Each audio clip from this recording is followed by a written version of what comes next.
भगवत गीता के नाम कुछ पल हर सुबह शाम चैनल में यह अनामावज एक बार फिर आप सबों का स्वागत और अभिनंदन करती है।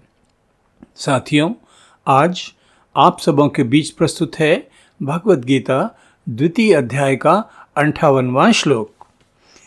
यदा संघर्ते च अयं कूर्मः अंगानि इव सर्वशः इंद्रियाणि इंद्रियार्थेभ्यः तस्य प्रज्ञा प्रतिष्ठिता। इस श्लोक का सरल शाब्दिक अर्थ इस प्रकार है। कछुआ सब ओर से अपने अंगों को जैसे समेट लेता है, वैसे ही यह पुरुष इंद्रियों के विषयों से इंद्रियों को सब प्रकार से हटा लेता है, तब उसकी बुद्धि स्थिर है, ऐसा समझना चाहिए। साथियों, अर्जुन ने स्थित प्रज्ञ अर्थात स्थिर बुद्धि मनुष्य के लक्षणों के बारे में श्री कृष्ण से प्रश्न किया था। स्थित प्रज्ञस्य का भाषा समाधिस्थस्य केशव स्थित धीः किम प्रभाषेत किमाशीत व्रजेत किम। तो पिछले 3 श्लोकों में इन्हीं प्रश्नों के उत्तर समाहित थे। यह श्लोक भी अर्जुन के उपरोक्त प्रश्न के उत्तर से ही संबंधित है। साथियों, यह श्लोक भी गुरु के रूप में योगेश्वर श्री कृष्ण की अद्भुत योग्यता दर्शाता है। अपने शिष्य के संशय को पूरी तरह दूर करने के लिए श्री कृष्ण ऐसा उदाहरण चुनते हैं जिससे अर्जुन तो क्या, कोई साधारण मनुष्य भी उनकी बात को अच्छी तरह समझ ही जाएगा। स्थित प्रज्ञ कहें या स्थिर बुद्धि, मनुष्य के आचरण के बारे में बताते हुए श्री कृष्ण अर्जुन को कछुए का उदाहरण देकर समझाते हैं। स्थित प्रज्ञ मनुष्य के लक्षणों के बारे में समझाते हुए श्री कृष्ण ने अर्जुन से कहा था कि ऐसा पुरुष दुख सुख, राग, भय, क्रोध इत्यादि भावनाओं के प्रति पूरी तरह निरपेक्ष तटस्थ हो जाता है। संसार में प्राप्त होने वाले शुभ या अशुभ सभी को वह समत्व भाव से ही ग्रहण करता है। इसी बात को और स्पष्ट करते हुए अब श्री कृष्ण कछुए का उदाहरण प्रस्तुत कर रहे हैं। पिछले श्लोकों के संबंध में चर्चा करते हुए साथियों, हमने विचार किया था कि मनुष्य के मन तथा इंद्रियों के माध्यम से ही उसे दुख सुख, हर्ष विषाद, शुभ अशुभ इत्यादि अनुभूतियां प्राप्त होती हैं। तो स्थित प्रज्ञ पुरुष के पास भी तो मन है, इंद्रियां हैं, तो वह इनके द्वारा प्राप्त होने वाली अनुभूतियों से परे कैसे हो जाता है, उनसे प्रभावित क्यों नहीं होता। इसी बात को समझाने के लिए योगेश्वर श्री कृष्ण यहाँ कछुए का उदाहरण दे रहे हैं। साथियों, कछुए के बारे में तो हम सभी जानते ही हैं। कछुए की पीठ ढाल की तरह काफी सख्त और मजबूत होती है और कछुए में यह क्षमता भी होती है कि वह अपनी इच्छा अनुसार अपने सिर तथा हाथ पैरों को समेटकर इसी ढालनुमा संरचना के भीतर छुपा लेता है, जिससे वह किसी बाहरी खतरे या प्रभाव से बच जाता है। खतरा दूर होने पर वह फिर अपनी इच्छानुसार अपने अंगों को अपने खोल से बाहर निकालकर चलने फिरने, देखने सुनने लगता है। साथियों, ज्ञानी जनों ने हमें बताया है कि हमारी 5 ज्ञान इंद्रियों के अपने अपने विषय हैं। आंख का विषय है रूप या दृश्य, कान का विषय है शब्द, नाक का विषय है गंध, जीभ का विषय है रस तथा त्वचा का विषय है स्पर्श।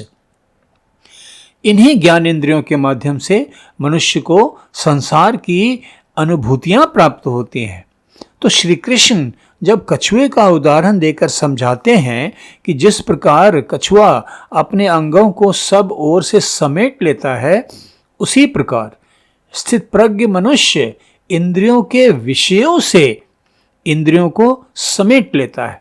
तो इसका अर्थ यह है कि स्थित प्रज्ञ पुरुष अपनी चेतना को इन ज्ञान इंद्रियों से समेट कर अलग कर लेता है, जिससे ये इंद्रियां रहते हुए भी निष्क्रिय निष्प्रभावी हो जाती हैं और मनुष्य उनके माध्यम से प्राप्त होने वाली अनुभूतियों से अनछुआ और प्रभावित रह जाता है। साथियों, स्थितप्रज्ञ मनुष्य कछुए की तरह अपनी ज्ञानेंद्रियों को भीतर नहीं समेटता, क्योंकि मनुष्य के शरीर की संरचना के हिसाब से यह संभव नहीं है। स्थितप्रज्ञ मनुष्य तो योग साधना के माध्यम से अपनी आत्म चेतना को इंद्रियों से समेट लेता है, अलग कर लेता है, और इस प्रकार वह इंद्रियों के माध्यम से प्राप्त होने वाली संवेदनाओं से अछूता रह जाता है। वे प्रिय अथवा अप्रिय संवेदनाएं उसे प्रभावित नहीं कर पाती हैं। इसे समझने के लिए गहरी नींद में सोए किसी व्यक्ति का उदाहरण बहुत प्रासंगिक होगा। गहरी नींद में सोए किसी व्यक्ति के नाक के पास यदि कोई सुगंधित फूल रखा जाए तो क्या उसे उस गंध की अनुभूति प्राप्त होगी? या यदि उसके कानों के पास हल्के स्वर में कोई संगीत बजाया जाए तो वह उसका आनंद ले पाएगा? और यदि उसकी त्वचा को किसी कोमल वस्त्र से स्पर्श किया जाए तो उसे उसकी अनुभूति हो पाएगी? साथियों, उत्तर तो बिल्कुल स्पष्ट है, बिल्कुल ही नहीं। सीधी सी बात है कि गहरी नींद की अवस्था में उसकी चेतना इंद्रियों से अलग हो जाती है। ठीक इसी प्रकार स्थितप्रज्ञ मनुष्य जागृत अवस्था में रहते हुए भी योग साधना के माध्यम से अपनी चेतना को ज्ञान इंद्रियों से अलग कर लेता है, समेट लेता है। ठीक उसी तरह जैसे कछुआ किसी बाहरी प्रभाव या खतरे से बचने के लिए अपने अंगों को भीतर समेट लेता है। साथियों, इस उदाहरण के माध्यम से श्री कृष्ण अर्जुन को ही नहीं बल्कि हम साधारण जगजीवों को भी स्पष्ट रूप से समझा रहे हैं कि स्थितप्रज्ञ मनुष्य दुखेषु अनुद्विग्न मनाः सुखेषु विगत स्पृहः वीत राग भय क्रोधः स्थित धीर मुनिरुच्यते की असंभव सी नजर आने वाली मानसिक स्थिति को कैसे प्राप्त कर लेता है। इसी निर्द्वंद स्थिर चित्त संतुलित मानसिक स्थिति के कारण स्थिर बुद्धि वाला मनुष्य अपनी चेतना को सदा परमात्मा की विराट चेतना से लगाए रखकर भी संसार के अपने सभी कर्तव्यों का उचित रूप से पालन कर पाता है। बुद्धि के शांत निर्द्वंद रहने के कारण वह अनुकूल प्रतिकूल सभी परिस्थितियों में उचित निर्णय ले पाता है तथा बिना किसी मानसिक द्वंद्व में फंसे उन निर्णयों को कार्य रूप में परिणत भी कर पाता है। इसका सटीक उदाहरण हमारे समक्ष अर्जुन तथा श्री कृष्ण के रूप में उपस्थित है।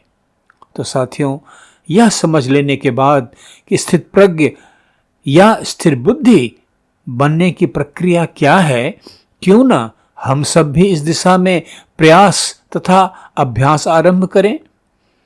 यह सबसे पहले तो हमारी कार्य क्षमता को, हमारी मानसिक स्थिति को, हमारे सांसारिक जीवन को सकारात्मक रूप से प्रभावित करेगा।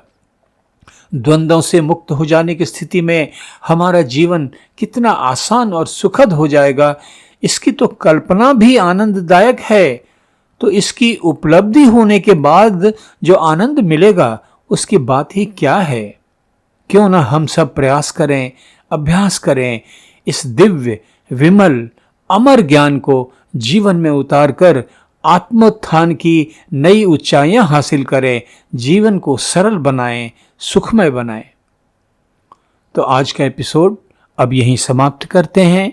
भगवद गीता द्वितीय अध्याय के अगले श्लोक के अर्थ तथा व्याख्या के साथ कल फिर आप सबों के बीच उपस्थित होऊंगा। तब तक आप सबों के लिए अशेष मंगल कामनाएं। धन्यवाद। नमस्कार।